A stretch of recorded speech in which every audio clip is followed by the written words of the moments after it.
தமிழ் தாத்தா என்று அழைக்கப்படும் உ.வே. சாமிநாத ஐயரின் பிறந்த நாள் தமிழ் இலக்கிய மறுமலர்ச்சி நாளாக கொண்டாடப்படும் என்று முதலமைச்சர் அறிவித்திருக்கிறார். இந்த சூழலில் தமிழ் தாத்தா பற்றிய நினைவலைகளை சற்றே திரும்பி பார்க்கலாம்.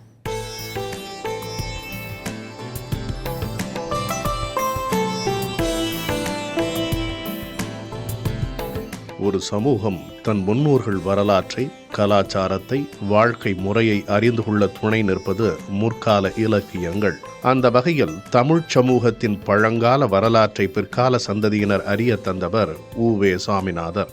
கைத்தொழில் கொடுத்தும் கற்றல், கற்றபின் கண்ணுமாகும், மெய்ப்பொருள் விளைக்கும் நெஞ்சின் மெலிவிற்கோர் துணையுமாகும், பொய்ப்பொருள் பிறகள் புன்னாம் புகழுமாம் துணைவியாக்கும், இப்பொருள் எய்து நின்றீர் இறங்குவதென்னை என்றான். தமிழில் முதலில் முழுக்க விருத்தப்பாக்களால் அமைந்த சீவக சிந்தாமணியில் வரும் இந்த பாடல் எத்தனை கவிநயத்தோடு கல்வியை போற்றுகிறது.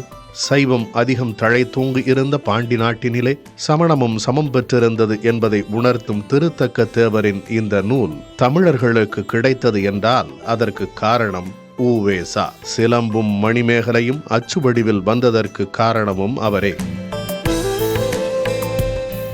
தன் வாழ்நாளில் பெரும் பகுதியை ஓலைச்சுவடிகளை தேடி அதனை ஆய்வு செய்து பதிப்பித்து வெளியிட்ட சாமிநாதர் 1855ஆம் ஆண்டு கும்பகோணத்திற்கு அருகில் உள்ள உத்தமதானபுரத்தில் பிறந்தவர். தொடக்க கல்வியை பிறந்த ஊரிலேயே பயின்ற அவர் தமிழை பழுதர கற்கும் பொருட்டு தஞ்சைக்கு சென்றார். அங்கிருந்துதான் அவரது வாழ்க்கை பயணம் தமிழ் துண்டு நோக்கி திரும்பியது என்று சொல்லலாம். கும்பகோணத்தில் தமிழாசிரியராக பணியில் இருந்தபோது தொடங்கிய ஓலைச்சுவடிகள் தேடும் பணியானது அவரது இறுதி காலம் வரை தொடர்ந்தது. ஆற்றுப்படை நூல்கள், புராண நூல்கள் என சுமார் 90க்கும் மேற்பட்ட நூல்களை ஓலைச்சுவடிகளிலிருந்து படியெடுத்து பதிப்பித்து தந்துள்ள சாமிநாதர் தமிழறிஞர்களால் தமிழ் தாத்தா என போற்றப்படுகிறார்.